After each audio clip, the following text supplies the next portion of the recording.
you can imagine, tensions were high. Good morning. So yesterday, we realized that everything's closing pretty early here. We spent last night walking around for quite a while looking for a place to serve food after 8 p.m. There weren't many places, so not a lot of options. But today, I do believe the plan is to go see the prison here, and then Belfast Castle first, and then the prison. But lots of hiking today. The weather's supposed to be super nice. Jenny said approximately 50 degrees, partly sunny. So we all slept like rocks last night. It's been go. So we have a full day here in Belfast today, and then tomorrow we will leave, head up to the northern part of Northern Ireland to go see all the natural wonders before heading down to Galway. So tomorrow's going to be quite a bit of driving. Buenos dias. Good morning. Cheers. Good morning, good Liam.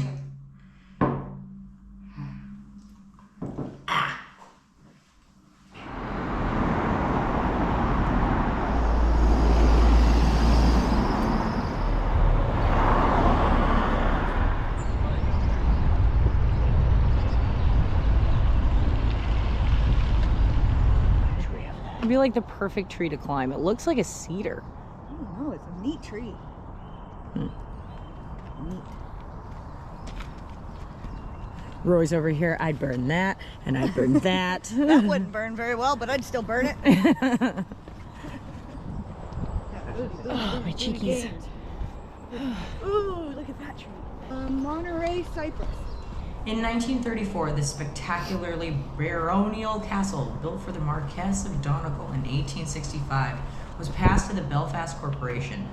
Although the castle functions primarily as a restaurant, it also houses in the cellar and the visitor center, which provides information about the castle's history and its natural surroundings in Cave Hill Country Park. In fact, the best reason to visit the castle is to stroll the ornamental gardens and then make the ascent to make arts fort. Yeah, this is like the crazy cat lady. Because they wouldn't let him in the house. The king of the castle was just like, yeah, you can have all the cats. Just do whatever. I love you so much. I've got so many other things going on. Do all the things. Have the cats. Do whatever you want. And she's like, do whatever I want, huh? Mosaics. I want a topiary. I want a statue, another mosaic. He came back from war and was like, wow. I want her divorce. Oh, I better go pet those dogs. Two, and it's funny, we have to tell her brother, oh, you sure that you pet the dogs when we're gone? What type are they? A Shih Tzu and a Maltese. Okay, not those. Yeah, little kitten Little dogs. tiny. They're cat dogs. Oh, you're so cute. Aw. I think I've lost them. Yep. Yeah, sorry guys. Put them in a suitcase. We have a rental. They'll just pop them right in. There we go. Just about.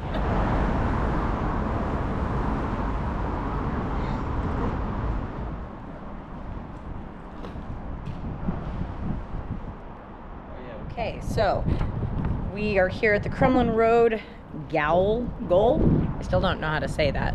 So if anything from this trip or this experience, hopefully we can figure out how to pronounce that word.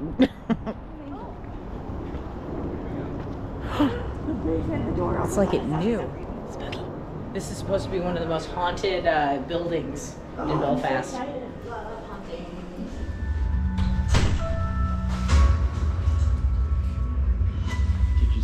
Stealing all of bread was a death sentence.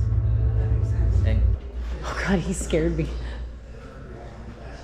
Where are you going? This way. Oh, Come here. I said come here. it's close. Closer.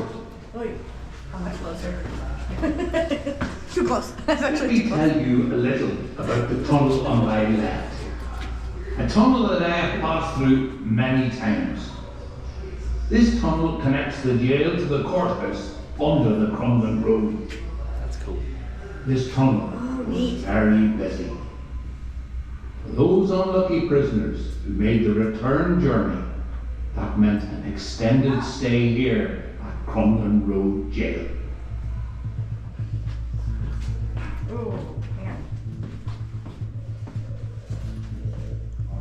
Let me tell you a little more about the tunnel.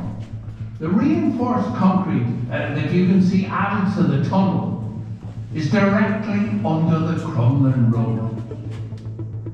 It's only 1.5 metres below the road. And as you can imagine, tensions were high.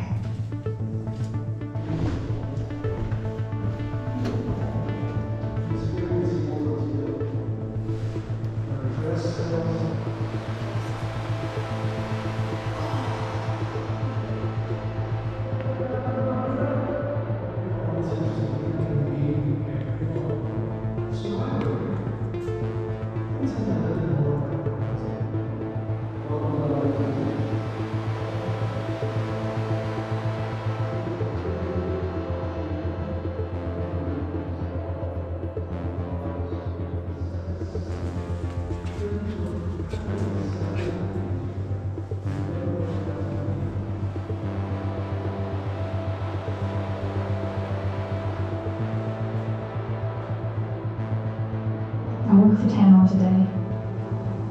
Normally you could pick in because I'm not strong enough to break the rocks. I don't know what I've done to deserve this. 10,000 terms of the crack, and all because I punched prisoner 168.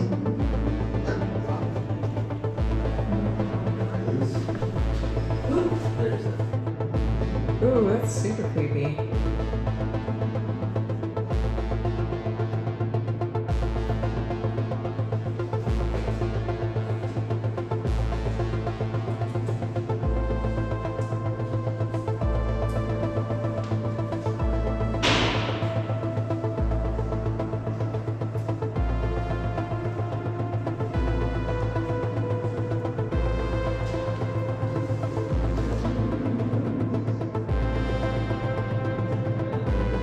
I know, right? Finally, indoor party.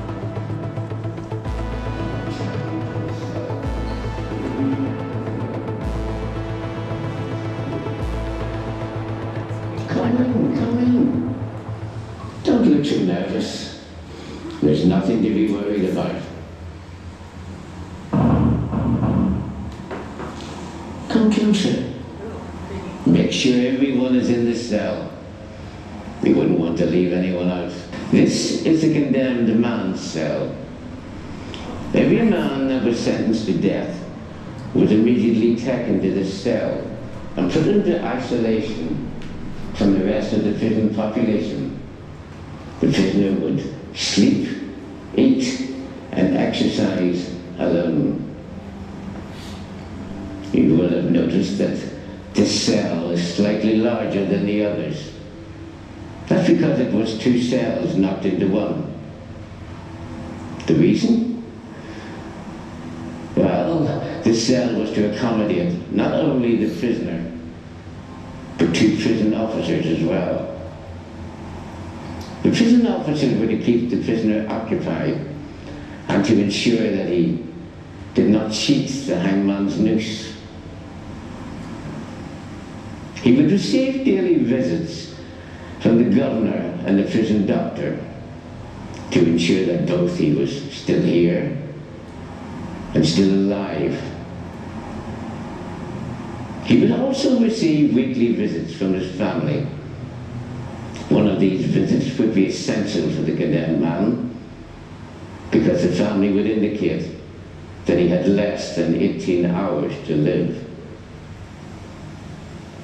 On return to the cell, he would be met by the governor, who would read aloud the declaration that the man was to be hanged by the neck until dead and buried in an unmarked grave within the prison. He would also be given the date and time of the execution, usually 8 a.m. the following morning. On that day, the prisoner would be awoken at 5 a.m. At 6 a.m., he would have a meeting with the cleric of his choice.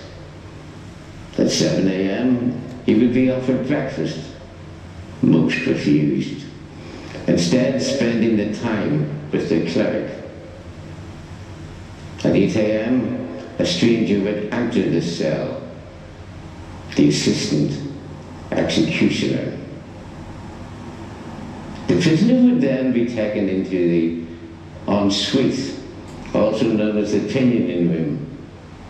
The act of pinion was carried out. His wrists were strapped to his waist. His shirt collar opened to reveal his neck. At this point, the prisoner would be inconsolable. He was preparing for the long walk, out through the door that you just came in, to the gallows. At the last minute, he would be turned to face the bookcase. Dazed and confused, the prisoner did not know what was happening. The bookcase opened to reveal the hangman's noose. Please come forward and enter the hanging cell and follow in the footsteps of the condemned man.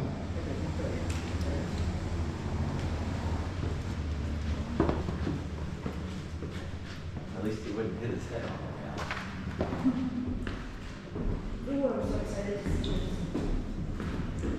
Oh, never Kronk.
Mm-hmm. The gravesite was an area hidden for many years behind large workshops. It was largely a disused dirt track. The executed prisoner would be carried out the back of swung by 4 prison officers to an unmarked gravesite. The grave was dug 8 to 10 feet deep. A short religious blessing would be carried out by the prison chaplain. The coffin was lowered in and the grave was filled with 1 foot of earth and 3 inches of charcoal. The reason for the charcoal? Well, it meant the prison service went to reuse a gravesite. They would hit the charcoal first and know a body was already buried here. The robbers made off through the streets of Belfast, but Pratley's escape was hindered by his physical disability. He had a wooden leg. I was gonna say he had a... Pratley was arrested with a gun and swiftly. Well, I'll send this to Eric. And there's the yard pub. Oh.